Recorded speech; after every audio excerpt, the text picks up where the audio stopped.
Welcome back to another deep dive. We're diving into a fascinating period today, the weeks following Jesus' resurrection, as told by the Urantia book, and focusing specifically on what the apostles went through, their experiences in Galilee. Yeah, it's interesting. That period after the resurrection, it often feels a little vague, Mm-hmm. but the Urantia book, it really fleshes out those appearances of Jesus, especially those in Galilee. Lots of details there. Right, and one detail I find really interesting is, how the Urantia book describes the apostles' decision to go back to Galilee after everything that happened in Jerusalem. It's like they just, I don't know, they needed that familiar space, that comfort, especially after all that trauma.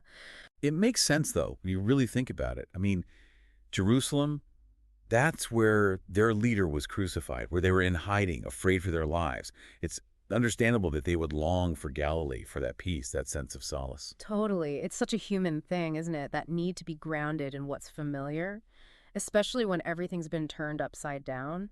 And with Galilee, it wasn't just any familiar place for them. That's where their journey with Jesus really began, the Sermon on the Mount, the healings, the call to follow him. So many of those key moments. Exactly. It's like they were drawn back to the source, back to the roots of their faith, looking for comfort, for grounding amidst all that uncertainty. So they're back in Galilee. And we can't talk about this period without mentioning, of course, the miraculous catch of fish, right, on the Sea of Galilee. Yeah. But the Urantia book, it gives us this whole other way to understand what happened. It does. The Urantia book's take is really interesting. It suggests that it wasn't a supernatural miracle in the traditional sense, but that Jesus, in his post-resurrection state, he had this heightened awareness, this pre-knowledge of the natural world. Like he just knew where the fish were, and he was guiding them based on that knowledge. So instead of breaking natural laws, it's more like he was operating on a deeper understanding of them, a level of awareness we just don't usually have. Right. And this whole idea of pre-knowledge that the Urantia book talks about, it makes you think, right, well, like what we might see as supernatural, maybe it's just a more profound understanding of how things work beyond what our senses usually pick up. Speaking of things beyond ordinary senses, we got to talk about Peter. The second he realizes it's Jesus on the shore, he jumps right into the water. That's our Peter. Classic Peter. And the Urantia book captures that impulsiveness so well. And it's also the moment we see John Mark again, who, remember, had left the group earlier. Oh, right. John Mark. I bet that was a little awkward. Right. You'd think so. But here's where the Urantia book adds something really interesting. It says that John Mark returned boldly, totally confident they'd accept him back.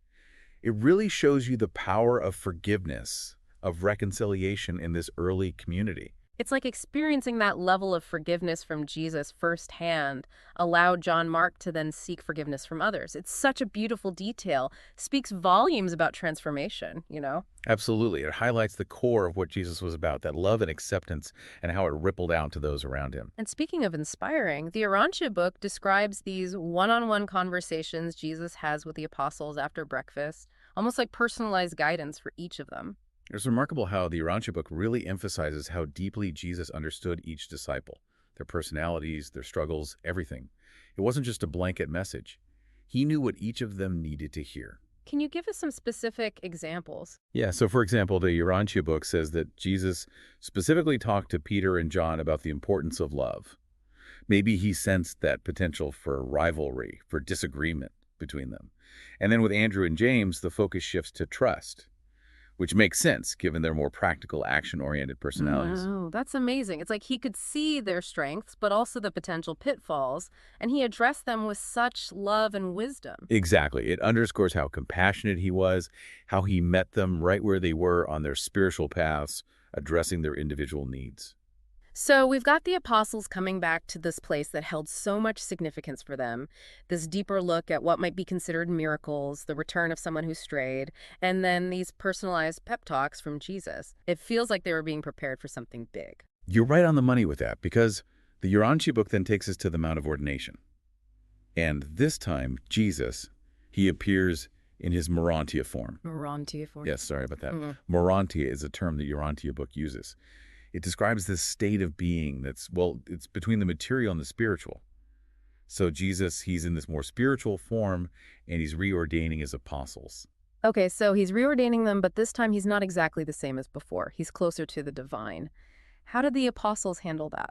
Well, the Urantia book says that this experience really had a huge impact on them. Not just seeing him like that, but the power behind his prayer. Imagine witnessing someone who can connect with the divine on that level with such depth and intensity. It was like seeing Jesus' true nature without the limitations of his physical body. Wow, that must have been awe-inspiring. And maybe a little terrifying, too. Exactly. The Urantia book definitely emphasizes that this was a turning point for the apostles. They were really starting to understand who Jesus truly was.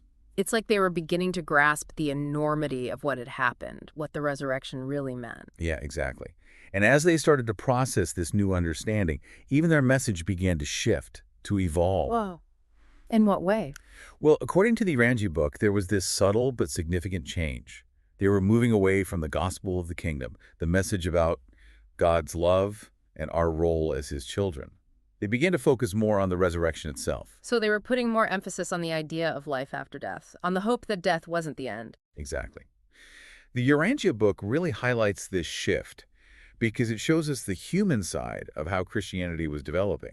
These weren't just robots following orders. They were interpreting what they had experienced. They were laying the foundation for a belief system that would change the world, and they were figuring it out as they went, talk about pressure. It really makes you wonder how their own perspectives, shaped by everything they'd gone through, influenced how Christianity developed into what it is today. No, that is a fascinating question. And you know what else is fascinating? We've got to hit pause on our deep dive for now.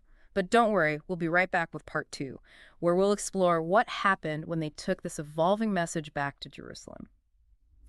So we're back, and the apostles, they're headed back to Jerusalem. It's a turning point in the story, right? I mean, that city, it's where they last saw Jesus alive, where they had that Last Supper, but it's also, the place where he was arrested, crucified. You're right, going back to Jerusalem, it was huge. Talk about a wave of emotions hitting them. The memories, the grief, the fear. Yeah, like stepping right back into the eye of the storm. Exactly. And the Urantia book really gets that intensity. It talks about them gathering in that same upper room, the one where they had the Last Supper with Jesus. Oh, wow. I didn't even think about that. That specific room.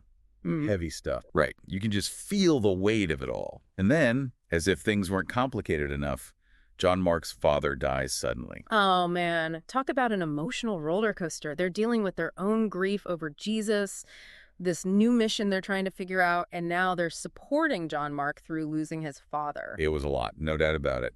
But here's the thing. This is where we see Peter really step up as a leader, at least according to the Urantia book.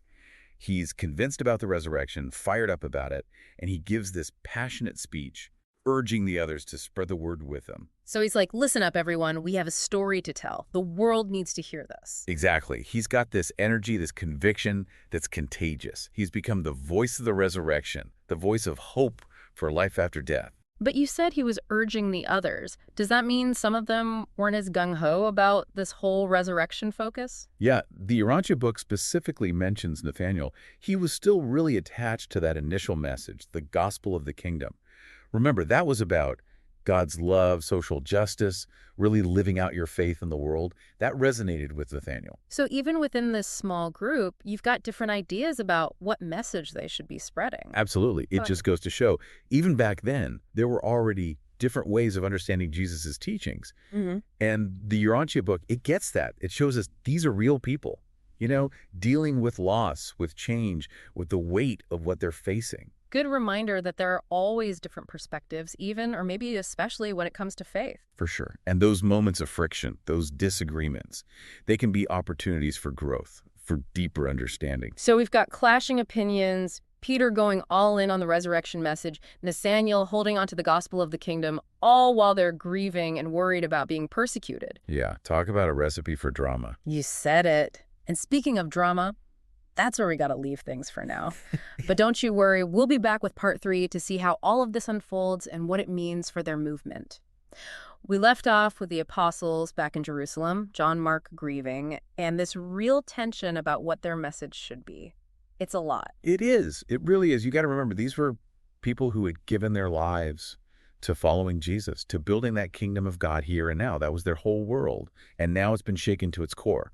Of course, they're struggling to figure out what comes next. Their roadmap's gone, right? After the teachings, the miracles, the crucifixion, everything. Now they have to navigate this new reality, and not just emotionally, but also in terms of their purpose. And don't forget the danger they were in. Those religious authorities were not messing around. The threat was real.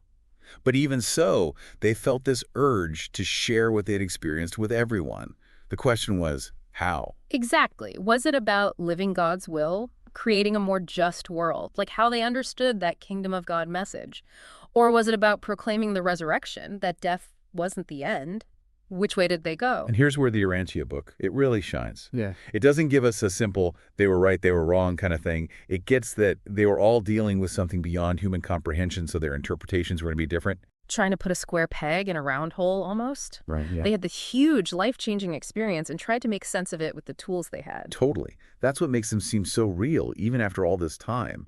They were figuring it out as they went, influenced by everything they felt, everything they hoped for, even their fears. And the Urantia book gets that. It's like getting a peek behind the curtain. We're not just reading doctrines, we're seeing how those ideas actually came about. Right. It reminds us that faith, at its core, it's personal and it changes. It's those individual journeys, those struggles that have shaped religious thought throughout history. So as we wrap up this deep dive into this pivotal time, I'm feeling, well, a lot of awe, but also humility. Awe at what the apostles went through and how their actions echoed through time. But humility, knowing they were human, figuring things out as they went, just like us. It reminds us that nobody has all the answers. But when we engage with these stories, with these people from history, not as perfect figures, but as fellow travelers on the spiritual path, it opens us up to new insights, a deeper understanding of our own beliefs. It's about being okay with the mystery, the questions, that constant search for meaning. And maybe, just maybe, finding some peace in knowing we don't need all the answers. I love that. The journey of faith is not a straight line, right? And the Urantia book shows us, even with uncertainty, disagreements. There's space for growth, for compassion, for a stronger connection to something bigger than ourselves. Beautifully put. And on that note, we come to the end of our deep dive into the apostles' experiences in Galilee after the tomb, all seen through the Urantia book's unique perspective. We've explored their challenges, their successes, and those turning points that changed the course of Christian history. We hope you found this deep dive insightful and thought-provoking. And until next time, keep seeking, keep questioning, keep diving deep.